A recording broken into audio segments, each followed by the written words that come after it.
really great team there, but they barely made it there, and maybe they make it again today. Yeah, maybe. We'll see. They do make some comebacks every now and then. But yeah, I think Scar is probably going to have like a pretty stern talking to them. He's doing a lot coaching with them, apparently. Well, we can only hope. I mean, they end up getting fined like $10,000 for poaching him, so he better do something. All right, moving on. That said, Giovanni, it was absolutely destructive from Diamond. Is that something that's ban-worthy now, or is that something... We did see that yesterday, without it getting as many kills, it also worked out. I mean, if you give a jungler 2 kills... I mean, he got, out of his first 4 ganks or something, he got all the kills. He got super fed. Any other jungler... Very effective. Could have had an impact as well. Yeah. I don't know. I think if you're going to have a ban plan, it might not be Sejuani, but you can play around the ulti a little better. I think a lot of instances, CLG just forgot that Sejuani has an AoE stun. I still remember many instances where Link would just jump over a wall. They get Sejuani ulti. Gnar was on 80% rage, and Gnar just transformed into Mega Gnar and stomped him into a wall. Yeah, if you're going to play like that, then you have to ban it. But you got to play around what these abilities these champions have. You gotta treat it like an Amumu. Yeah, I would actually maybe look for a Gnar ban here. It looks like they didn't really know how to play around the Gnar ultimate. They got 3-man stun into walls over and over again. He just like tore their team up. And for Gambit, it's Pantheon and Azir coming in as the first 2 bans, and Aurelia and Syndra from CLG. Really weird that Gambit's the one banning Azir here. I haven't seen CLG really be playing Maybe they Azir. thought Cabochard wasn't good at it. They said, never mind.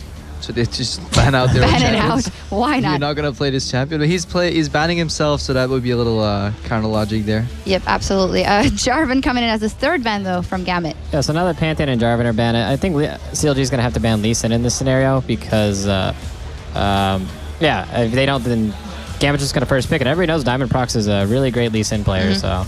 I haven't seen it come out here yet, but we love to see some Lee Sin from Diamond, and it is indeed the Gnar from CLG coming in there as the last ban. I think that's a smart ban. I think if banning out Aurelia and Gnar definitely limits Cabochard, who's been really a solid force on that team. Syndra just is a target ban at NIQ. Gambit no longer going with the triple jungle ban though. They could have went for that and then went for the early listing pick regardless, but it seems like they don't fancy Tinker that strong anymore. I definitely agree with taking away the thresh from them. I mean, Edward might not be the best in the laning phase with it, but out of lane, he's just hitting hook after hook and making really nice plays with it. We saw it yesterday as well when Aphromoo he plays a solid Janna, but it lacks the playmaking potential. Basically, Janna amplifies what your team is doing for you, and then you just help them. But if your team's struggling and you want to make those plays yourself and you want to make those picks, then Thresh is a better option. So I really like Aphramoo's Thresh. I think he's really good on it. And then the LeBlanc that gets locked in for Link, as he did well on that as well. And Jackson Corki pondered over for Gambit, and the Corki locked in. Wow, they're actually going to just insta-lock the Jax. So I guess they just want to do it a takeaway from Zion. They want to see what else he can play. I mean, there's still a lot of top lane. There's Rumble up, there's Maokai up, and Zion showed that he was like decent on Maokai, so I think that's actually a decent matchup as long as you have something that can match the Jax in the late game. We see, yeah. Go ahead. I like that they take away the Jax, especially since they're 1-0 up in this series. They basically can find out what Zion Spartan's answers to his own champion. If it's 0-0, maybe not the best idea, but otherwise, maybe they don't even have an answer themselves. You know, they might be guessing, okay, Nar's out, Aurelia's out. I don't have anything left to play into Jax. Let's just play that. So if they actually do lock this Nunu in, back last season when Jax was a pretty popular champion, a lot of people considered Nunu to be a really good pick into him because if he jumps into your team, you just snowball him and slow his attack speed, and he can't make it out of the team fight, and he just gets run down. And you've been talking about Nunu all day, Saint. You really want to see that champion and see what teams can do with it if it's properly played. But I love Nunu. I'm not a Nunu fan at all in this patch. I think he's really weak. Elise and Vayne, actually. Again, the double lift Vayne coming in there. Didn't work out yesterday, but he wants to redeem himself. Yeah, they're definitely going to 2v1 in this situation, but they might get called on the lane swap again, like we saw in the first game versus Roccat. And I think that'd be a really big problem for them because Vayne cannot match the Corki in lane. Yeah, it's going to get pretty rough. Wait, am I missing a support here? Is it going to be new support? No. There's a Kassadin lock-in though for Nick. Okay. And there we go. I like the Kassadin into LeBlanc matchup. Let's see if NIQ can play it as well as Link was doing up until that point where he got ganked. Yeah, I definitely think that's a really good matchup for Kassadin. And it's a really smart pick too. Like they saw even in the last game, like, wait, this is actually pretty effective, and I'm sure he plays it in solo queue, and I'm sure they scrim with it. Good pickup here. And it probably will be the Janna that will get locked in here for Edward. And then we're going to see what Zion Spartan is going to reply with on the side of CLG in that top lane. Yeah, I honestly don't know what they're going to pick here because they need an AD top laner to match into the Jax at this point. Or otherwise, Vayne's going to be their answer for Jax late game split push. And we saw when CLG played Vayne last time, when Doublelift split pushing and answering or just being answered, the rest of the team just didn't quite like get their grasp on the game. Then again, they were behind in the laning phase early, so you can't judge it on just one game. But a pretty wonky comp from CLG. It doesn't excel at team fighting really. It has some split push components, but then again, LeBlanc wants to make some picks, so... I think we might see Renekton. A lot of people used to like playing Renekton into Jax, but I think one of the problems with that is if you do that level 2 cheese and you do end up in a 1v1 lane, it fixes a lot of the problems. Yeah, it fixes a lot of the problems. Yeah. You'll see they're definitely thinking about it long and hard here because it's going to be instrumental. It is a best of 5, but if you lose 2 in a row, you're in for a good time in that. For the rest, Lee Sin for Diamond, as you guys called, will maybe be able to make those early plays again on the side of Gambit, and CLG definitely doesn't want that. If LeBlanc can at least can't pick somebody off immediately when a fight starts, it's gonna be really tough for Doublelift because Cassian can gap close on him. If they drop a pink ward, Jax can jump on him. Like, they'll have to need a condemn for the Jax, but at the same time, Lee Sin and Cassian will be going for him. I like the Maokai if it comes to fighting, because now CLG's comp got a lot better at team fighting. They can have the Maokai just stand in front, soak up damage, and it basically locks people in position, and then LeBlanc can play around that, Vayne can play around that, but if there's no tank in front, the team comp would become impossible to play. So I really like the fact that it rounds out the composition. The only issue I have is... it's putting a lot on Doublelift. Doublelift has to answer that Jackson lane game, or CLG as a team need to keep him down. Yeah, we'll see if a Doublelift rises to the occasion. We have to go away for 90 seconds, but when we come back, we'll see Game 2 between CLG and Gambit. Stay put.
Masters Cologne. We're moving into game number 2 between Gambit and CLG. The scoreline, of course, stands 1-0 in this best of 5 final in favor of Gambit. Just 2 games away from booking their spot at the Intel Extreme Masters World Championship in Katowice next year. Now, the question is, the picks have obviously changed pretty drastically at Official. What do we think to him?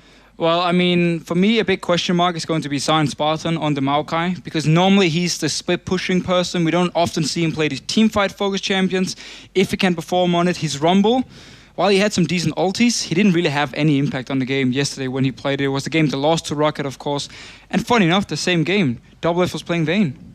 It's going to definitely be a tricky game, a tricky setup. It's good old protect the Doublelift, as always, from CLG, it seems, this time around, although Link may have something to say about that. Had a very impressive game on LeBlanc yesterday. Went 9-3-1 or something like that. He was stuck in Elo hell in his team at that game. But this time around, they're going to have a real tough time, I feel, personally, judging by the 2 comps. Gambit actually got a really good team. Yeah, Gambit has a very nice setup here, very strong lanes as well, and it should mean CLG wants to lane swap it, so if we see them going in deep ward here early on to try and spot it, it wouldn't actually surprise me. Gambit, on the other hand, moving down the bottom lane themselves, maybe hoping for CLG to come in there and place the deep wards. Well, CLG headed topside, Gambit on the bottom side. Looks like we could just see them trudge across the map at this rate and put wards down on their own side. Also want to touch on ThinkCard, because we noticed in that last game went haunting guys after his first jungle item.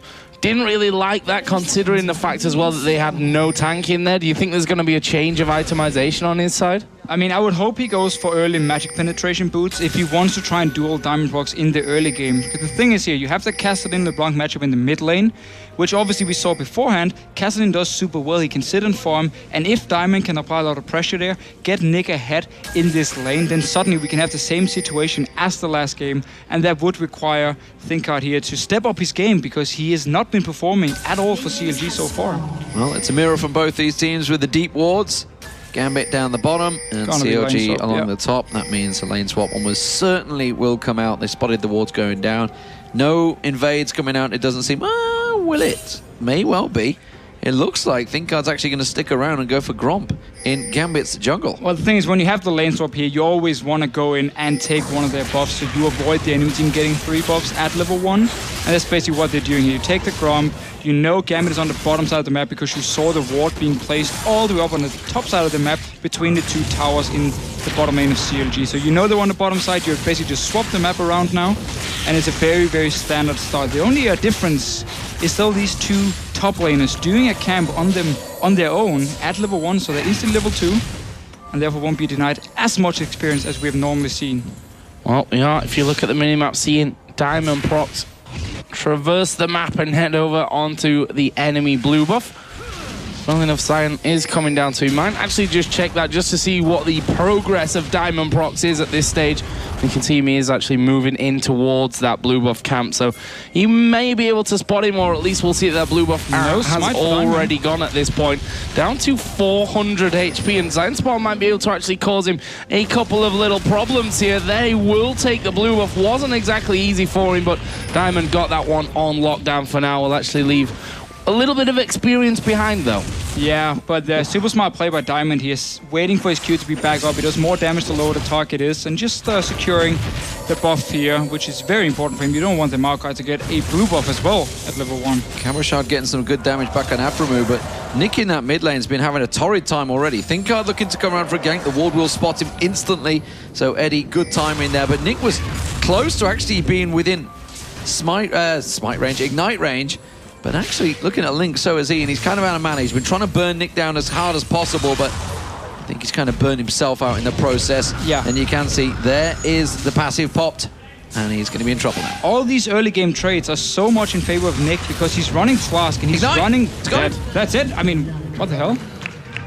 Yeah. I mean, there's not a lot to say about that. That is just an outplayed moment there. Now Double Lift in this top lane, going to be hammered away on. The exhaust was used. Double Lift actually using Summoner Heal and Flash there to get back behind his turret. And this is not the start that CLG wanted in this game. You have just played the same matchup in the last game. You know the damage of the Kassadin. You know as well he's starting Flask, 3 potions. So these early trades will go in favor of him. And yet you just keep fighting, stay around. And in the end, Nick barely to do anything. He didn't even use Flash. He just Q and kill him. Not to mention he's getting his mana back from his W as well that entire time. And Link stood there, no mana, just literally getting taken down. And, well, certainly not the best of starts here. Gambit actually sticking around on that top lane there.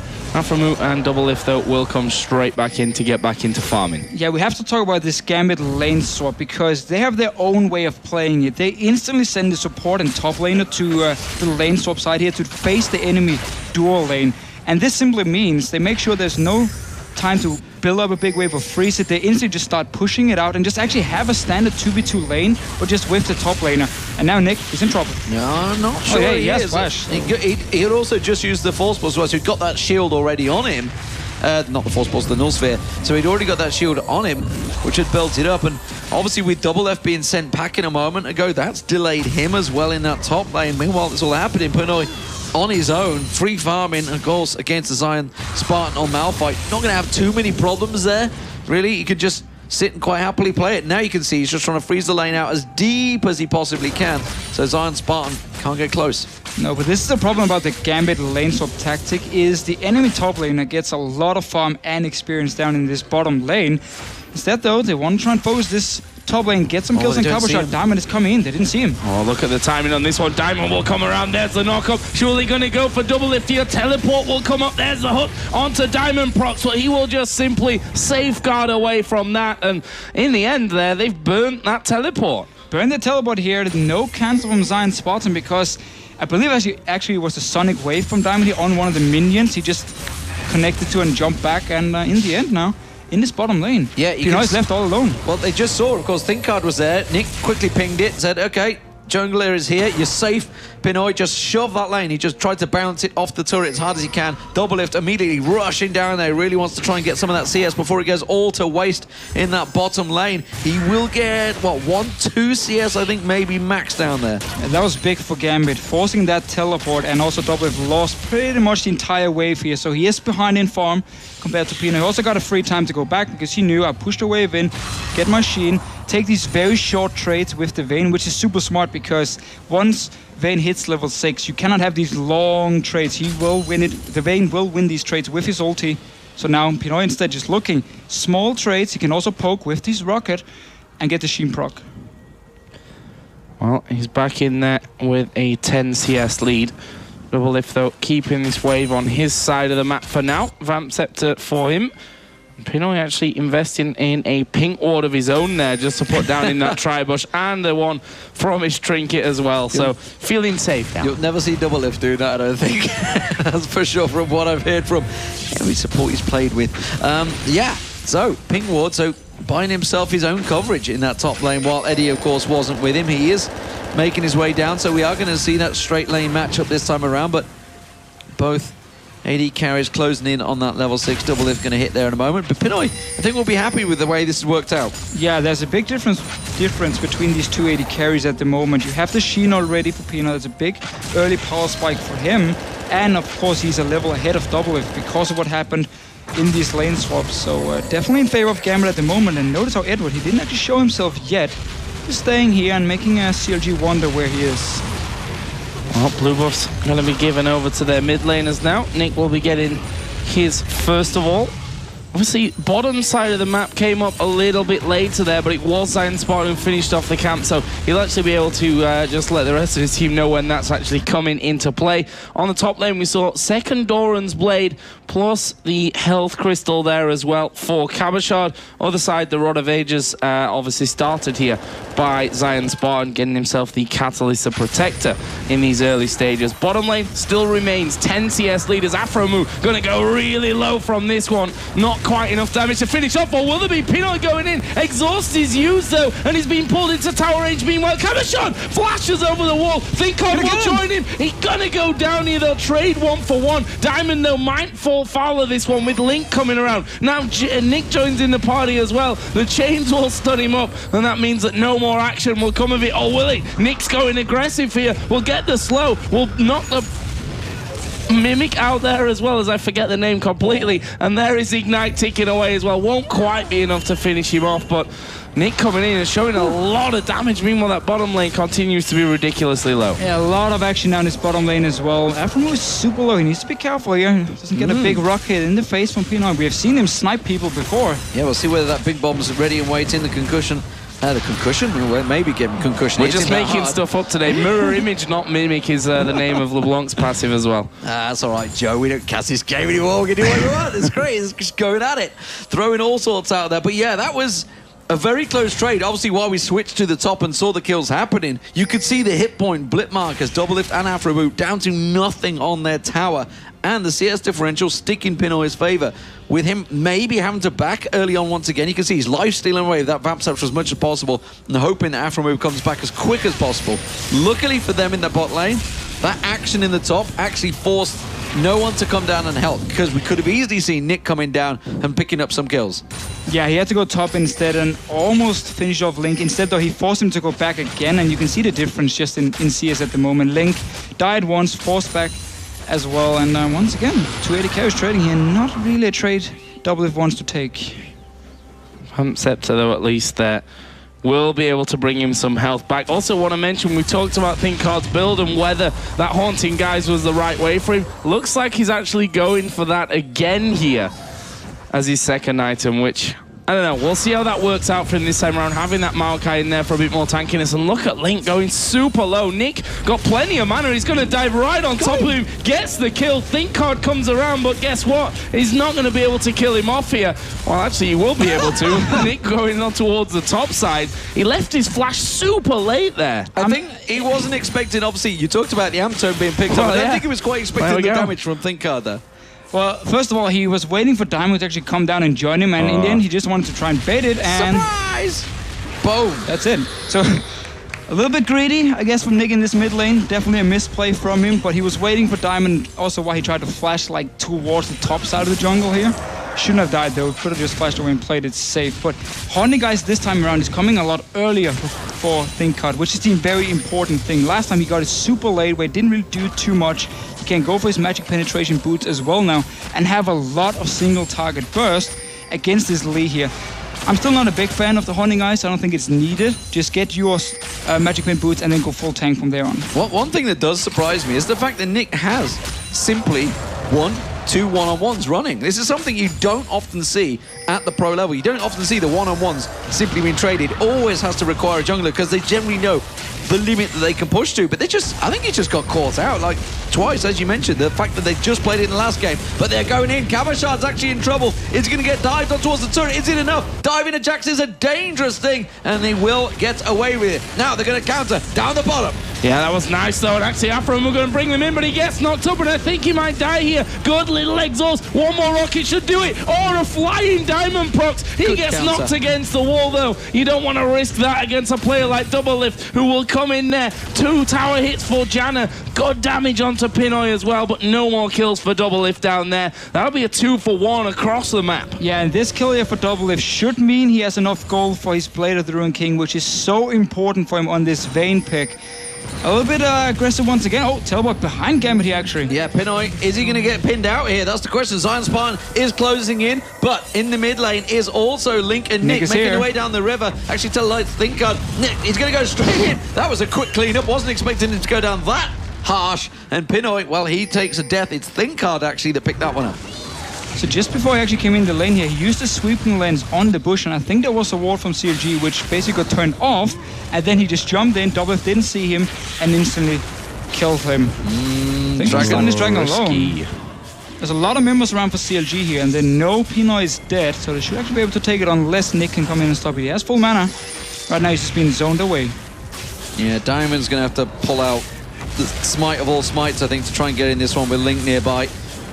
You can see them do the ward, lands the kick. Just wait for Sonic it. Wave, yeah, they got to wait for it. The Sonic Wave actually to reset wear out. It reset the Dragon a fair amount. That's actually going to delay it. And the rest of Gambit had given time to actually get closer. This could be really, really bad. There's the Sonic Wave landing once again. 1500 HP to go. They managed to get the Dragon as well. But can they get out? Diamond Proc taking a lot of damage. But look at the damage from Nick there across the entire team. Diamond was able to flash away from it as well. They get the Dragon and get out alive. Brilliant from Diamond and Nick. So as soon as CLG decided to disengage from the Dragon here, Gambit saw the opportunity to just jump in, burst it with Kassadin and Lee, and just... Yeah, well, he was going in aggressively, but, you know, when there is a LeBlanc still there and everybody else, and Eddie's just like, what are you doing, buddy?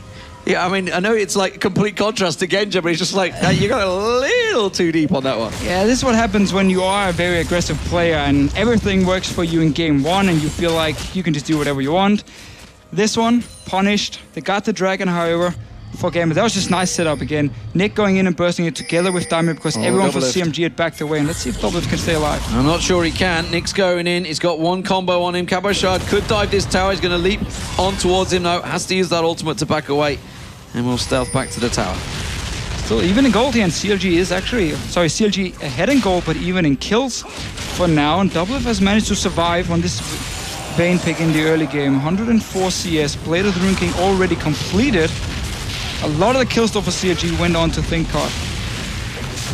Well, that's his chance to sign, to shine. Maybe his chance to sign as well if they can win into Extreme Masters. We doubt that though at this point. We'll see as Link comes back now into that mid lane with the Morellonomicon. Not quite the Rod of Ages for Nick just yet, but he's got 1400 gold, which means that next time he does go home, we'll be able to pick that one up. and come back into the lane all that more stronger. Let's have a look at some CS totals here. Doublelift still 10 CS behind, basically. We've also got Diamond coming in towards his top lane. Now Maokai, Rod of Ages in there, got a bit of armor as well. And I think he's at that point where it's just a little too dangerous to go in. Meanwhile, CLG have said we want some vision control now, and they've warded the entirety of the bottom side of Gambit's jungle. Yeah, this is something Aframo has already been super good at. Going inside the enemy jungle on this Thresh pick here, or the Alistar when he plays it, get down all the deep wards. It basically gives you so much information and allows you now to pre-plan some place, because you can see where the enemy is, you can see where they're moving after the clear camp, and therefore set up your place.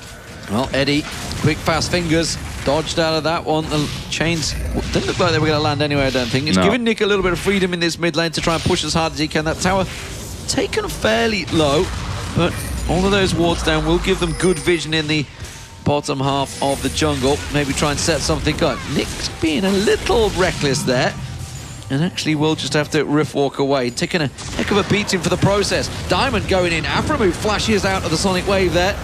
And CLG on the back foot this time.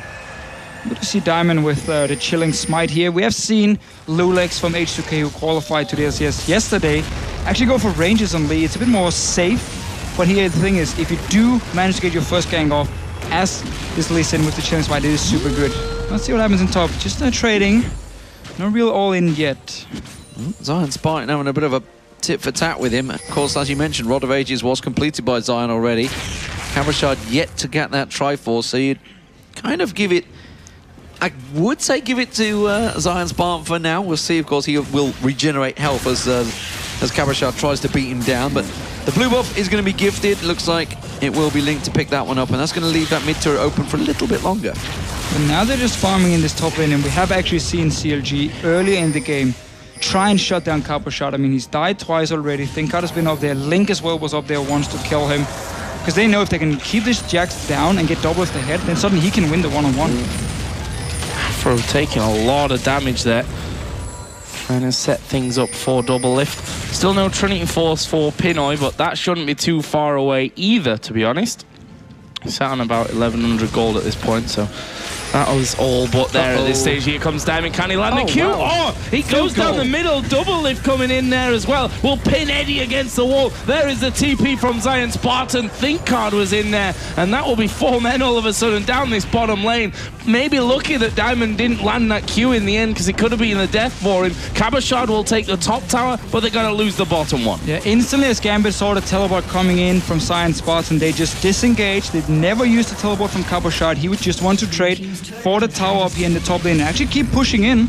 Meanwhile, Nick taking quite a lot of damage. Might be able to get him with the mage change. I think that shield just about enough to keep him alive. Tries to turn it back around. No, Diamond in there. Misses the kick. Doesn't matter. The ignite from Nick will get the kill. So it was a straight trade 1-for-1. Trading 1-for-1 though. Cabrashard coming down from this top lane. Let's see if Thinkard can get baited into a bad fight here.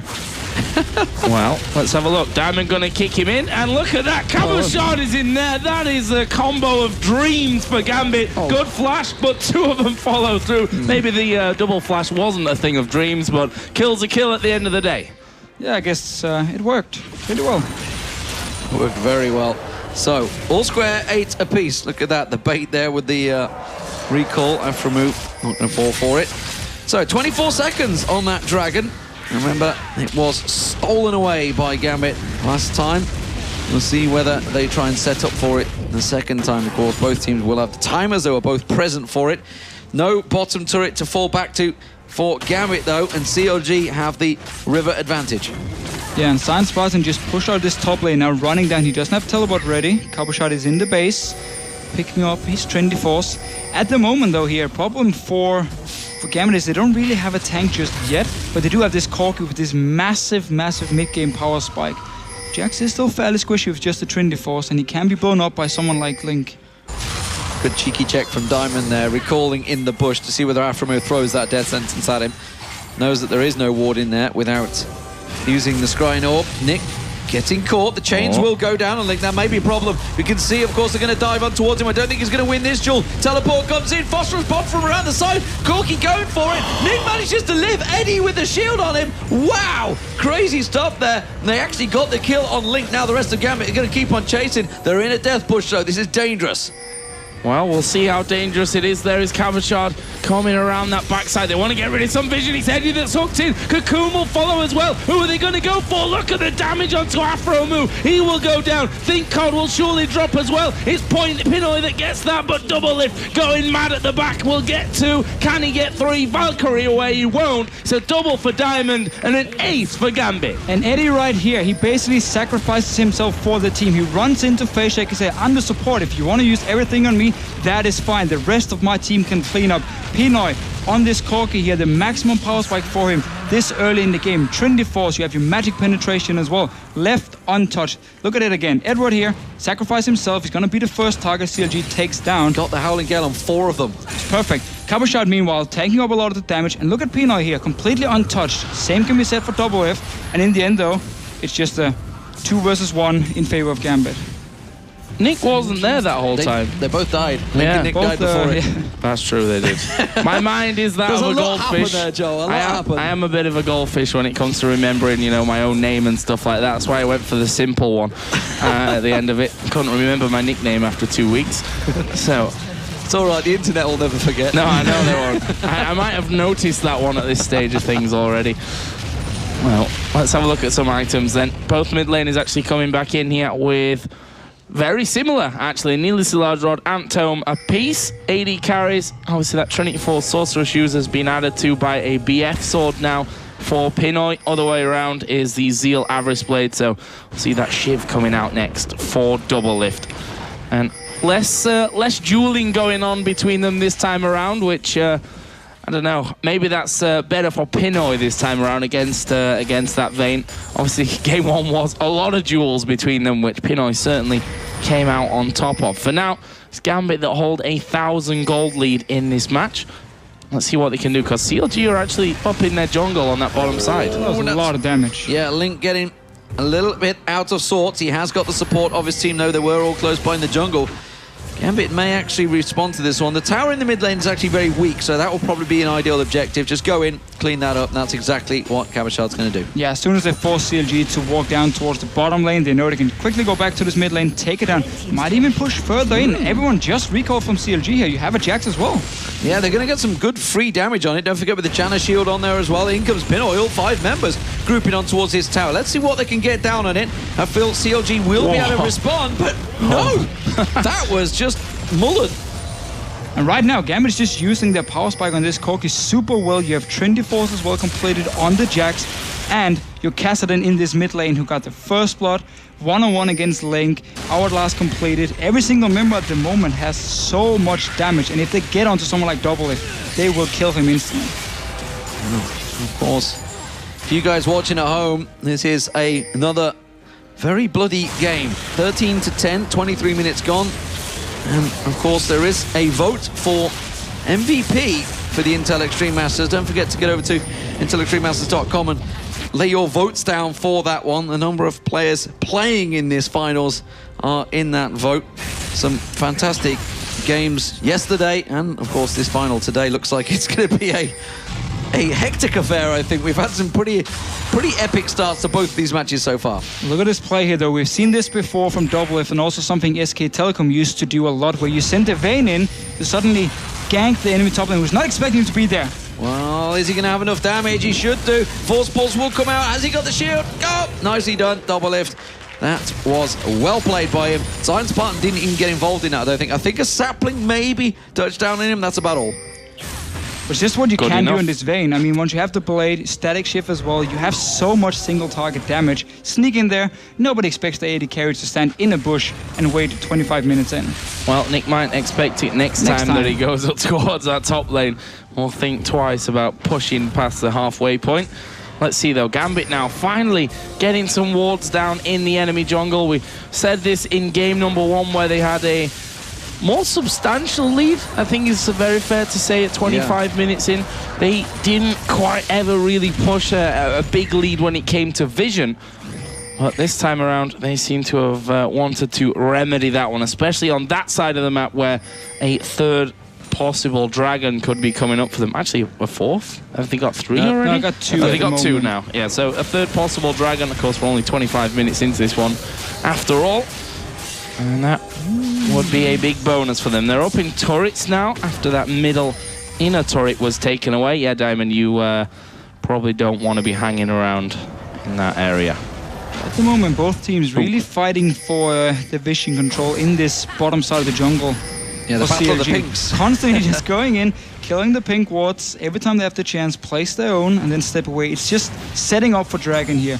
Last game, Gambit 25 seconds before Dragon spawned, they would suddenly recall, having 0 wards around the Dragon, and in the end CLG could pick it up. This time around, they're setting it up 1 minute in advance, constantly fighting for it, and it's a very, very nice setup for them. I imagine that's exactly what their analyst said to them, their coach who was here. We saw him on stage after game number 1. That's the kind of the freebies as a coach that get gifted to you that you can just look at and say, okay, that needs to change next game if we get to this scenario. And that seems to have indeed changed for Gambit. Only 30 seconds now until that Dragon comes back into play. We're going to see Eddie actually recalling. Pinoy will recall as well. So they're going to be coming into this one with about 5 seconds to spare at this rate. Yeah, I take back what I just said, because 30 seconds put the wards down, but then recall anyway. Now everyone just left it, so they're pushing up in this bottom lane. Diamond is sitting ready, and he is also sitting and waiting. I don't think he's going to be ready for 5 members of CLG if they all come down, though. Again, it's way too easy for CLG to just walk in this river here. There's nobody from Gambit to punish them. Zion, maybe? And once again, CLG can set up for a pick. They've got no vision of them. That's going off, didn't see them. Kabashard not going to get caught out, and actually this could go messy for both teams, but Zion Spartan not with them at the moment. You can see Diamond tries to flank around, does manage to land the Sonic Wave onto Link, but Thinkard's taken so low, dropped down, quick calls, Kabashard flashing in, he's after Aframu, Link comes around, Aframu low, double lift taken down, Kabashard gets on Aframu, and just like that, CLG caught napping, and Gambit so fast to react. And Diamond here, he wanted to kick Flash Doublelift into his own team. In the end, though, he actually just ended up flashing away from him and kicking Doublelift away. Still, Gambit going straight for Baron. I'm not sure about this one.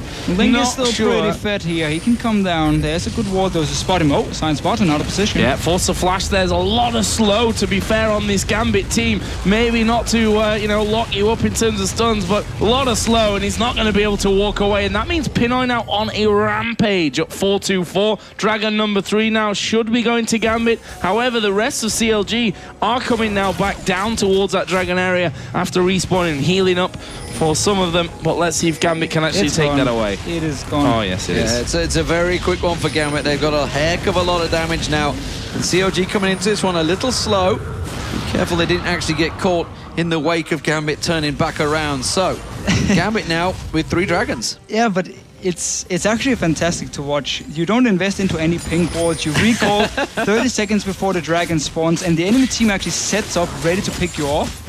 And as soon as it happens, they miss it. Gambit just turn around and say, fine, we'll take it, we'll fight. We'll have a fight, yeah. And just destroy CLG. Again, this Corki pick is so strong at the moment. Castellin has had a great game just from the start, and even the Jax pick just been part of team fighting at the moment. And they're just stronger. CLG can take the 5v5. They need more items on the vein. It's something we talked about in the pick and ban once we came back to us and we finished. It was just like, so they've got a lot of dive buddies, protect the double lift, but there's only so much you can protect him from. And obviously while they were trying to protect him, the rest of this team were just getting destroyed. Simple as it is. I mean, Thresh is not enough to save double lift here. He's going to be on his own. He's going to have to just try and kite around. And while someone like Diamond Box might be chasing him, well, Pinoy just sits in the back line and kills the rest of CLG, so it's working out for now for Gambit, but it's not over yet. I think the CLG team not exactly the strongest on the back foot either, especially when you've got Gambit with that amount of slows and the mobility that they've got in there. They're just going to chase you down in the end of it. We saw it in that last fight. There's a blue buff for Link, who has got his DFG in there. Zonya's on the other side for Nick. I like that little bit more safety for him. And if we look at Baron, it's currently all about Gambit is that side of the map. There's a pink ward by the Raptors, but you see their top side of the red buff is going to be warded out as well. Nice little sapling from Zion will spot the two of them coming around, or will it? There is Diamond Prox looping around. They're going to dive in, but will they throw too much? Oh, Eddie, you beast! That was absolutely incredible. He's halfway into taking the Lantern. Monsoon back says, no, you don't. They've lost their tank now, and the Baron is started by Gambit. This is going to be an all or nothing for CLG. They might even just go for nothing in the end and hope that Link can get in for a cheeky steal. Let's see what happens. Yafimo with the hook. Oh, he's dead as well. Oh, he's dead as well. Yeah, very much taken down quick. Cabochard maybe picked off here. Link's putting the damage down. Doublelift does come around. Doublelift getting some good damage. Stop the Baron. They could get on towards it. Doublelift could clean up here. He's onto Diamond. Gets himself the double. Onto Pinoy. Has he got enough to take Pinoy down? No, not quite. Nick shuts him down around the side there. Link will back away. Pinoy's still alive. Eddie gonna get chased down. He's gonna get locked up. Pinoy not going to follow. Oh, don't do it, Link. Link's going for it. Oh, he got him. He got him. Woo. This is a close matchup, but Gambit have been aced by CLG. It looks so good in the start. I said all or nothing, and it was all this time around. So Cabochard here jumping over the wall to take down Aframo, open up for both Doublelift and Link to get him solo, even actually kill him. This Baron, man, he's not gonna die today. The most mobile champion to dodge the green goo, and he gets caught. Oh well, no Baron for them either. So 19-16. A lot of kills in this game. That's what we like to see. See hero, kill hero. That's what they're trying for, but it's CLG that managed to mop up in the last fight. And Doublelift and Link got themselves a lot of kills there. Yeah, and most importantly, they stopped the Baron here after the bait from Gambit, which caught Zion Spartan out again. He's not really had much impact on this Maokai yet. He's actually just been caught out a few times and ended up dying. So it is all about Link and Doublelift at the moment. And that's the thing about Doublelift, you know, we were reading after that game the amount of, I think, bashing that Doublelift gets after not having a great game. He gets an equal amount of praise when he has a good game as well. Let's not mistake let's not make any mistake about that one. And we've seen time and time again in the past exactly how fantastic he can be on this vein. The question is whether Gambit can get in there, shut him down instantly, and then mop up the rest of the team. Whether Link can then follow through. We'll be finding out here as this one progresses. We're 32 minutes in. The gold is a 4,000 lead for Gambit. 19-16 in kills, 4-3 in turrets. Pretty close stuff. The one big difference, of course, is those dragon stacks. 3-0 at this point. Yeah, right now Gambit could potentially start setting up for this dragon, but knowing them, they might recall in about a minute and then return for the dragon. They're doing it now, at least this time. Yeah, which might actually cost them a Baron if they're not careful. Crossing straight for this Baron here. With the ping ward There's a ward there behind the Baron pit from Gambit, so they know if they start it and can rush there. This bottom lane didn't actually get pushed out by CLG, so there's going to be a big wave building up, and they're starting the Baron here. Gambit can react. Okay, so they've shoved the wave. They've got a bottom wave going in. The mid wave, Cabochard just spotted them, I think. Yep, Cabochard spots them. Don't think that Afromove's going to go too deep on this one. He's throwing the lantern out. He wants to land it. He gets it, but he pulls in a counter-strike. Isn't enough. Gets away. That's the exhaust used out there. They could turn this fight back on towards CLG. Instead, they're just going to poke them from range.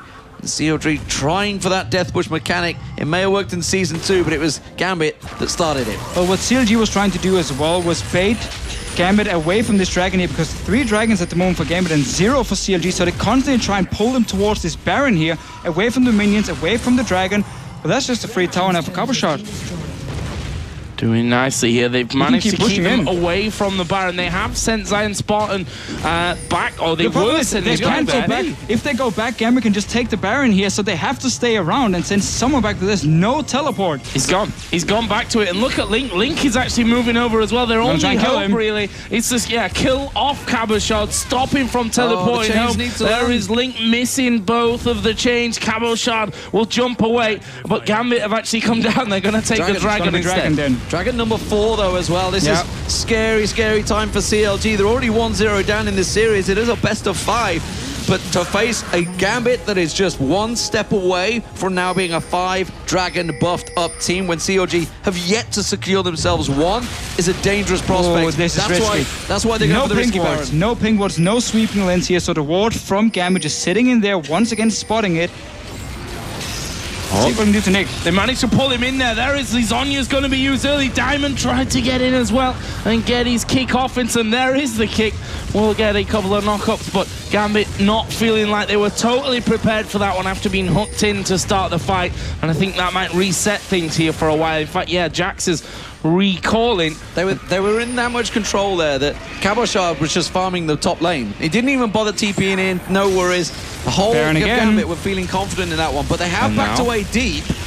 They have got a ping ward in the river, but they've all come around the back. This is so smart. Yes, CLG came around the back here. You had the Lantern for the Vayne. Elise jumped in herself, and of course, the LeBlanc is so Gambit Gaming, even though they had a ward outside the Baron, didn't get to see it.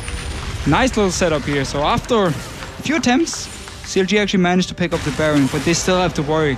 Next Dragon, about 5 minutes. It's going to be the last one Gambit needs. Well, we'll see what they can set up with it. It is a 3-minute buff. They can, of course, boost up their minions, try and push on down some of them towers. There is 3 inner turrets for Gambit for them to target on. Let's see which lanes they want to focus, because at the moment it's simply a case of defending their own base.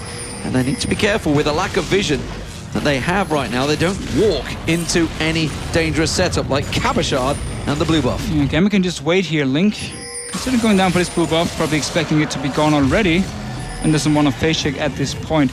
We can see CLG now actually split up in a 1-3-1 if they want to, where you have the Vayne with the buffed up minions, and then of course the Maokai with teleport in a different lane, and just LeBlanc sitting in the middle where she can roam around, try and look for a pick. Right now though, Gambit is not letting CLG push out at all, just keeping them on their side of the map. Probably the best thing that they can hope for in this scenario. Baron go in the way of CLG.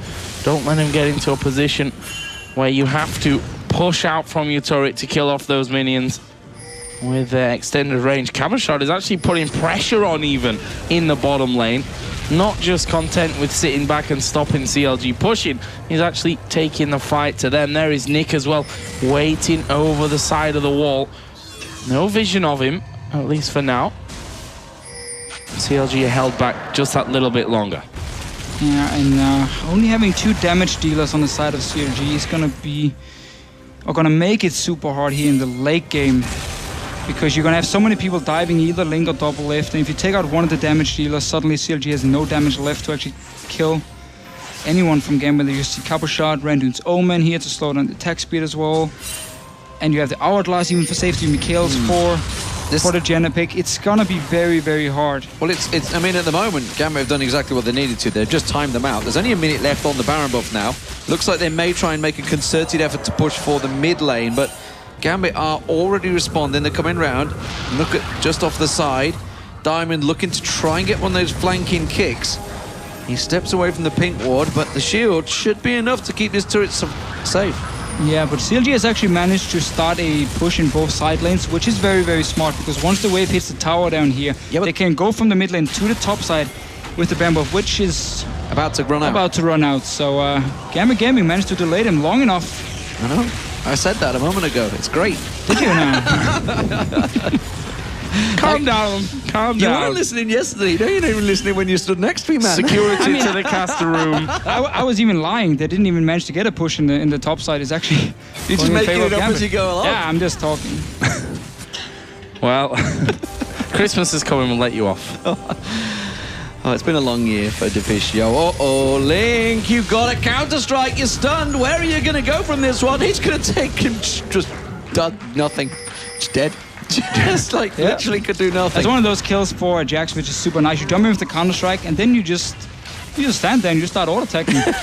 Like 3 times is really all you need as well when you're getting those kind of items in there. So Baron buff, as we've both mentioned at this point, I think we've ascertained but that's true. Gambit stalled them long enough, right? Yeah, exactly. Which is really nice. Because Demon said it first. Gambit are now pushing onto the inner turret in that top lane. Looks like CLG will react to this one. Albeit a little bit slow. Yeah, but we saw earlier how fast they can take these towers. Absolutely destroying them. Diamond Prox once again trying to get around. They've managed to get Zion spotted. They're going to kill him off. There's a hook onto Diamond Prox, but there's not the damage to follow through here. Double Lift, you can see on the side, eager to get involved, but when you've not got control of someone, this team will just jump on your face. You can see there Nick trying to move in onto him. Can they take this next turret or do any good chunk? There's a flash hook from Afro, but it didn't work out. Cabochard flashed in with that counter-strike up. Link came around. He almost got popped as he came right in there, and he's going to have to go back and heal again.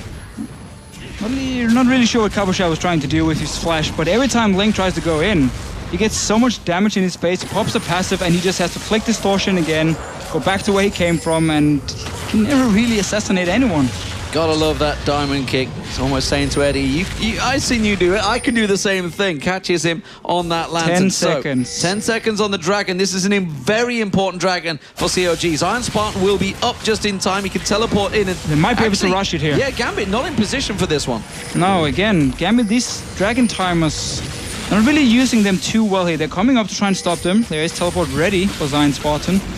We're going to have a fight here. If Gambit gets this dragon, it's going to be almost impossible for CLG to win. Well, Kabashar can tank it down quite easily. Aframu's second low already. There's the teleport. Aframu's already dead. Exhaust was used. They dive everything on Kabashar, but Link's going to pay the price. Nick comes around the side. Thinkard taken low. Doublelift at the back, doing what he can. They're just trying to protect him, throwing everything towards Doublelift, who is trying to tank them down. Can he kite them round long enough? He may have enough. He gets down Nick. Edward flashes away. Diamond runs for it, and CLG will secure themselves their first dragon of the game. The mechanics for Doublelift here, absolutely insane. He stays alive, he's just dancing around. Pinoy tries to jump and kill him. He ends up actually dying himself. And Doublelift here, everyone chasing him, stays alive. It is not over yet. Now you got the 6% buff for CLG. And 6%, 40 minutes in is a lot more damage. And that's what I said earlier, you know, you can say about Doublelift having a bad game one all you want.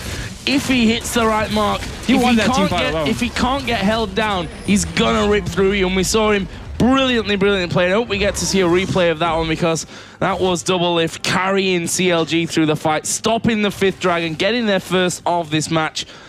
The question now is, what are Gambit gonna do? Because that's the Vayne that you can't really handle. So first of all, they shouldn't over chase here. They got Link down already, so you only have the Vayne left. At this time, you can step away a little bit, regroup, so the Vayne can just single out these targets here, because you saw, once we get the replay, hopefully, we can just see how they go in one by one to try and kill him. Let's just see it again here. Aframu dies very early on here, but Kabashot takes all the damage in return.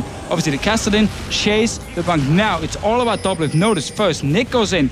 Pinoy jumps in to try and kill him. Next man joins in. He ends up dying for it. And they keep chasing him instead of staying as a group and like, step away a little bit here. You have 2 members dead already. You're 5, or you're still 4 members left. You don't have to overchase him. And once they've killed that man, you know, you never quite know. Are CLG just going to back off and say, don't 5 versus 4? They can have the dragon at this time, but if we get ace, we're wiped out anyway. But of course, it is absolutely fantastic played by Double. Yeah, amazing. Dancing around. The fact that Kabashard went down, obviously, he's kind of the man that needs to deal with Doublelift. But when you see Pinoy, the AD carry, going in, it was an easy twisted advance for Iron Spartan to lock them up. And I didn't see whether Thinkard actually landed the cocoon as well to follow, but he was just basically out the fight as soon as he Valkyried in, which was crazy play for an AD carry, but sometimes, you know, it worked for his Graves, so it's the playstyle he's using on pretty much every single AD carry we have seen so far. He wants to get in there, try and kill the thing is, enemy AD carry, but it's not what you need to do at this point. In a best of 5, you know, you have that surprise factor in game 1. And actually, I talked to Doublelift in the break, and he just said, yeah, I just didn't think he was that good. I got caught out, I was surprised, and, you know, he outplayed me. Won't happen again. Well, clearly not. Now they know that he's diving into those fights, they can actually be prepared and counter it. Yeah, as long as Iron Spartan is ready to lock him down, then Doublelift can just change his focus and kill him. Link in these fights, because he's basically running without any defensive items, is probably going to be the first target, like we have seen.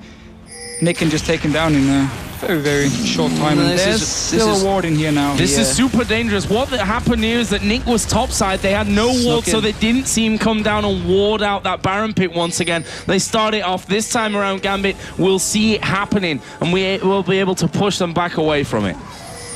Well, they've delayed it for now. You can see Gambit, the moment they made that movement, of course, the minions in the mid-wave gave it away.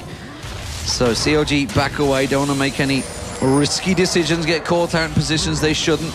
Iron Spartan with a wise sapling checking out that bush. Giant wave in his top We've seen this lane, before. and the top lane actually. And this time Kabashard, he's already got a couple of hits on towards that inhibitor turret. He may be able to chunk it down while the rest of Gambit delay him. But without vision, he's backing away. He's not going for it. There's no vision for Gambit in that bottom half of the jungle. Yeah, every single ward has been put down around this Baron pit here. They have the pink as well. So they know there's no ward from CLG. They're actually starting it but they're gonna know by now. It's they're already used to scrying off from double lift as well. 10,000 HP remaining. Oh, he's That's going to be behind watered down. They're going to try and get members. in from this one. They may catch out ThinkHard here. He will come down on top of them once again and surely will be finished off. It's Diamond that gets that one. Where is Double Lift though? At the front this time around. Gambit get the 1 kill back away, but they're pulling Cabashard as well. Twisted advance from Zion Spartan comes in and Double Lift still on the flank. They can't touch him. Absolutely hammering away at them. They're going to take out Nick here. Can they get any more with them? The phosphorus bomb comes through. He said 2 for 1. CLG turn and surely will get Baron. So this time here, Gambit engage in to get the first kill. They actually back away. They stayed together as a group, but then the hook come in from Aframo onto Cabashard here, and the fight is on again. Zion Spartan joins in, and nobody can touch Double Lift in the back at the moment. They have to deal with that wave in the top lane, surely, and say Zion Spartan's going to go back. They can't risk a Baron. There is a gigantic stack up there that you can see Link's going to go and try and deal with. That will get a big wedge onto a tower if they were left alone, but they use that bush very well, and just I think there's a lack of wards being brought into the fight that suddenly Double was like, well, I'm getting some free hits in here. And again, 24-21 now, 45 kills in 46 minutes. Definitely delivering the Intel Extreme Masters Cologne final so far. Gambit still leading, but CLG, look at this, they're taking another peek at the Baron. Pink ward would be nice for in those fights as well, because I think both times Double Lift has managed to stealth up and tumble away from the danger. Yeah, but they have the upgraded sweepers here on both the two members, actually diving in towards him.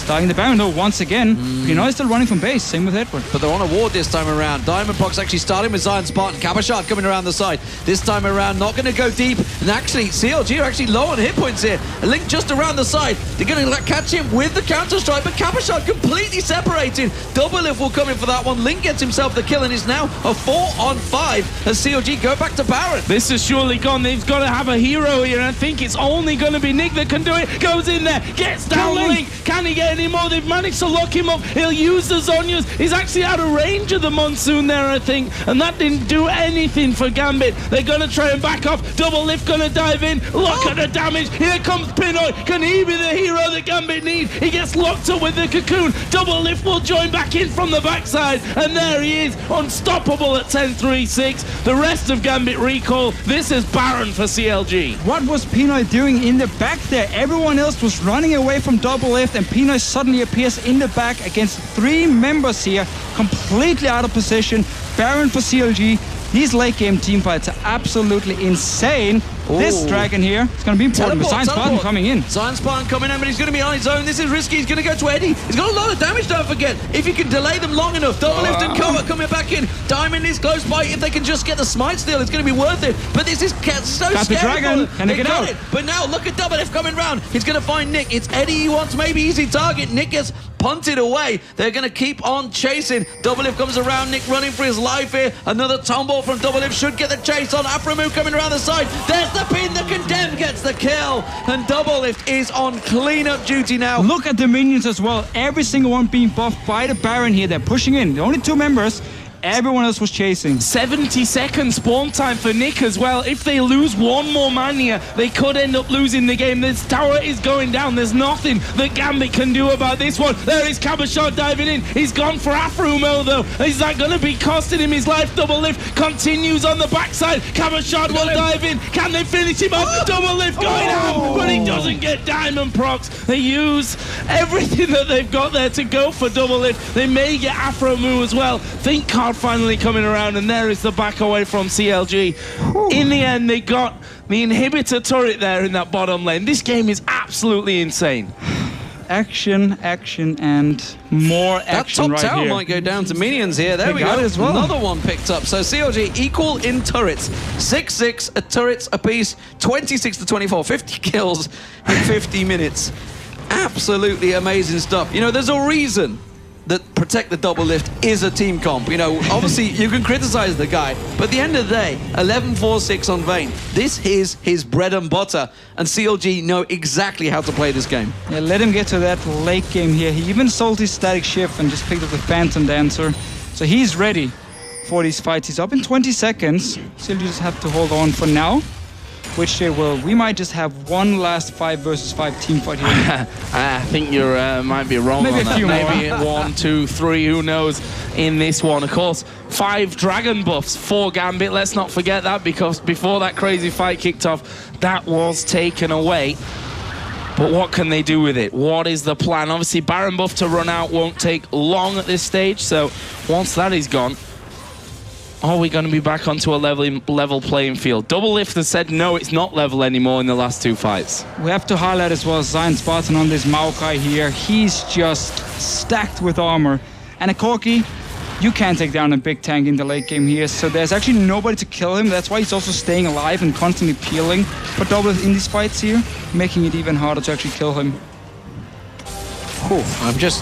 I'm intrigued to see where this game is going to go next. Just 2,000 gold between the two teams as we approach the 80,000 mark. Nobody wants to get caught out from either team.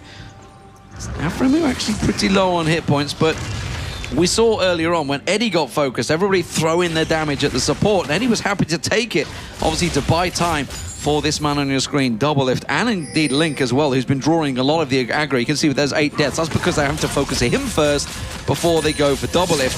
As CLG, they're pushing the bottom, but they're leaving the top exposed. Cabochard might try to backdoor while they can hold them. Yes, tell about ready here, so might just try and trade what he can do out there for the inhibitor. Zion Spartan going back. No teleport for him, but this Jax pick, while we have seen Cabochard a few times run around on the side lanes, we haven't really seen much split pushing from him. We haven't seen him kill anyone one-on-one or like open up the base through split pushing. So he's been stuck in these team fights where it is very easy to kite a Jax around. He jumps in, Vayne condemns him, and he suddenly has no way of actually getting to the back line. It is one of the reasons Gambit cannot kill Double Lift. And we just haven't seen the Jax really been used for what he excels at. They're actually trying to chase down. They saw Double Lift. They know he's there. They're trying to focus and catch him, but CLG quick to get out of there. And again, I think it's going to be a case of a Dragon or a Baron that's going to draw their attention. Baron buff, of course, already off. That will be respawning soon, but Dragon is the next thing to come. That will be in 2 minutes' time. CLG hoping, laying in wait, but they need to be quick to react here because the rest of Gambit are moving up towards the Baron. This could be a backdoor. They could go for the inhib. Gotta recall instantly here. You don't want to lose because you're going to lose this race. They're actually going for it. Oh, this is risky. This is super risky. Let's take stock of what's up here. Bottom lane, CLG pushing. Inhib turrets down, only an Inhib. Gambit are fast here. Gambit are really fast with this Jax. We see a recall from Maokai. CLG are going for it on the bottom side, but they're already on the Nexus turrets. Who's faster? Surely it's Gambit. They've already got one down. They've got the second one down. Gambit coming through the back door to win Game 2 here in the Intel Extreme Masters Cologne final. What the hell was that? Insane! You cannot base race a Janna, Jax, and Corki. They will just rip them turrets apart. Yes, Double Lift was fed, but he's just one guy.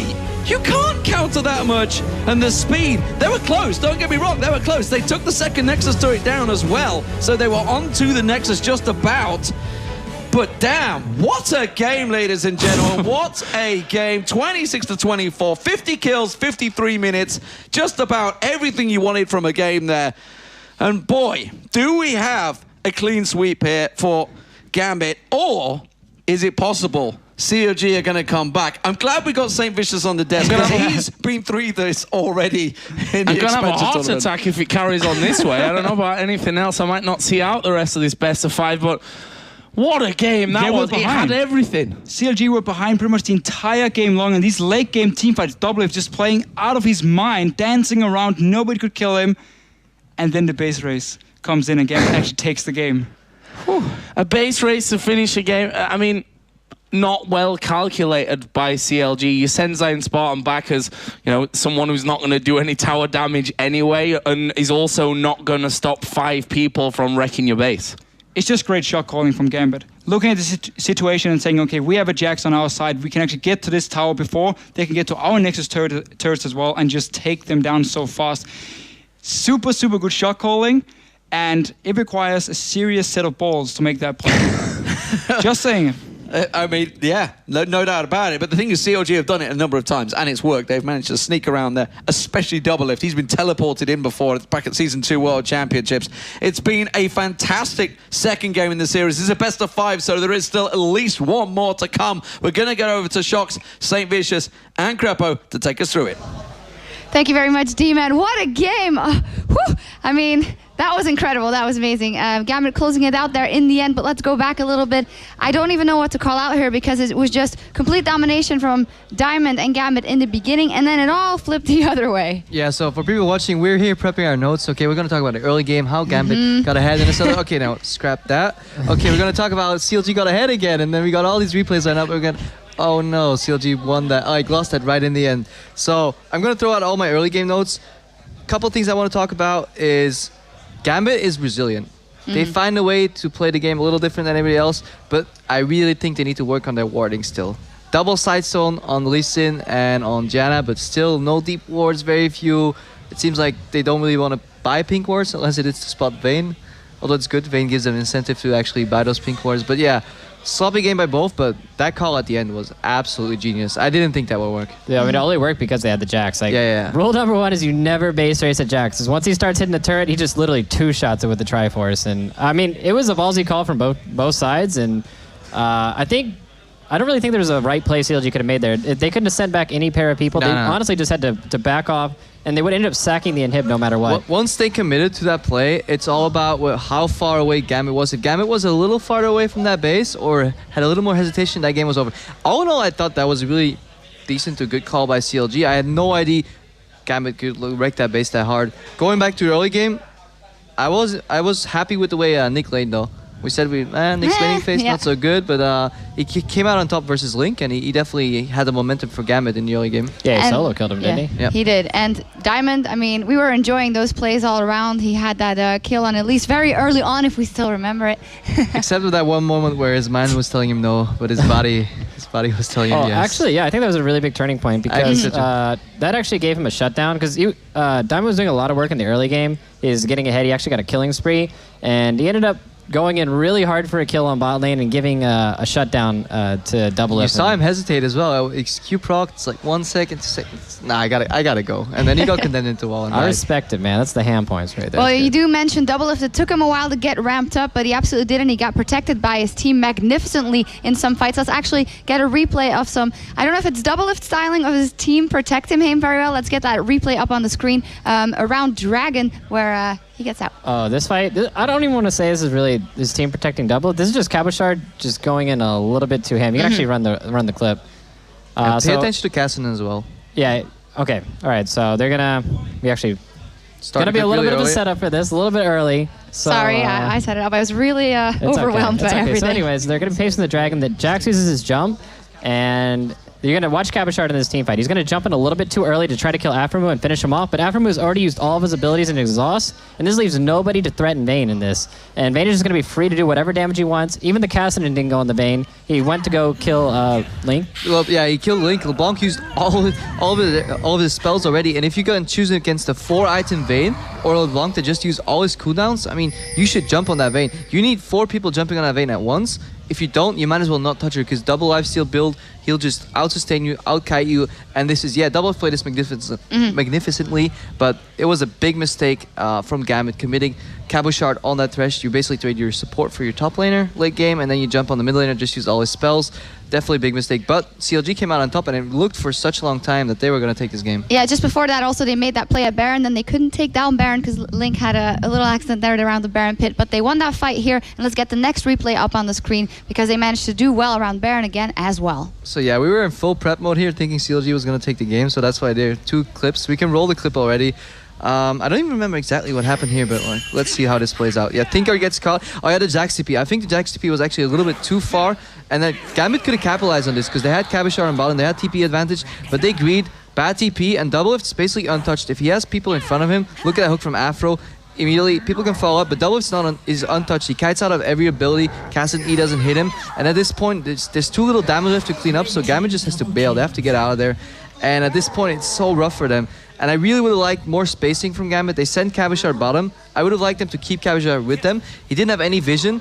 sure he had TP advantage, but he could never exploit that because he never saw who was coming to get him. So Gambit tried to set up a bait. He TP'd to a ward that was in Wraith Pit. I mean, there's no point going that way if you have to go all the way around. And by the time they collapsed, it was too late. The CLG already had sent their Maokai in for reinforcements and just sloppy execution again from Gambit. Yeah, I honestly think that they shouldn't have even had the Jax TP at all. They should have chunked out the Elise and then back to pressuring Baron. Yep. And then just kept the Jax bottom, and that would have put them in a really bad spot because your jungler's not there to smite still anymore, and that pressure is going to be gone. No, I think that's the correct call, especially if you see how quick a Jax can kill a tower at the end. Oh, there. does he? Yeah, he does. Apparently he does. Yeah, let's actually get that replay up on the screen of the base race. We were calling it actually for CLG in the beginning. You know, one thing I wanted to point out here, you made fun of the captain boots here. Well, wait, actually, it doesn't do anything. No, it doesn't do anything because he's behind him. But yeah, look at the damage that Jax does. And he has the Janna shield on him. It just absolutely just trucks this turret. Inhibitor dies almost instantly. Yeah, they almost forget to finish the inhib. That would have been hilarious. But yeah, the Jax just goes ham on the turrets. At this point, Maokai, base or not, it's not going to matter. There's a full turret up still in Gambit's base. And yeah, CLG, just their buff got called. And it's really... I would have never made this call. I think the Maokai like poured it back a little bit sooner when the double turrets were up. And maybe even Thresh goes with him. And he uses some of his CC. Maybe it could have been a little bit different. But it's like too hard to call that in the game. When there's been this long of a game and that much back and forth action and there's so much tension, you've already made the call and committed to it. Yeah, it's simple. It's easy to see. Hindsight is 2020. It is. You were mentioning the vision often, and although I'm sorry, Thresh Edward is lacking a little bit in that. Actually, it was Janna. Jesus, has me off my game. I just wanted to commend him because he had some fantastic tornadoes to interrupt the Maokai, and those were crucial in those later game fights as well. Nah, Eddie did some really solid plays. He had a NATO cancel on the Lantern. He had a 4-man NATO, I think, this game as well. Same time, like, his fights were good. I really would have liked just a little more vision, a little more him and Diamond going in, placing D-Vision in the jungle, but maybe that's just not Gambit style, you know. Maybe they're making it work, so who am I to disagree? Go hard or go home. Well, we will see if they can close that in the next one. I do want to remind you that we have a discount going on right now on shop.eslgaming.com/IEM, where you can get a bunch of awesome hoodies and t-shirts, and I've got one right here. IEM awesome. There you go.